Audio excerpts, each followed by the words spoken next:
இன்றைக்கு முதலமைச்சர் தொலைக்காட்சியின் வாயிலாக குறிப்பிடுகிறார், போதையின் பாதையில் செல்லாதீர்கள், போதையின் பாதையில் செல்லாதீர்கள்.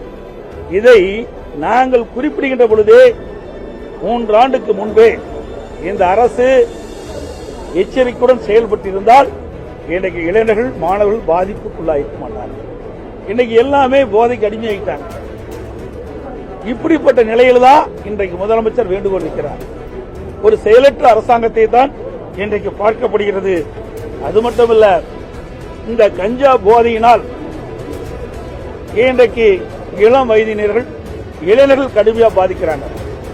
இந்த கஞ்சா போதையினால்தான் சிறுமிகள், பெண்கள், வயதான பாட்டி கூட பாலியல் வன்கொடுமைக்கு ஆளாக்கப்படுகிறது.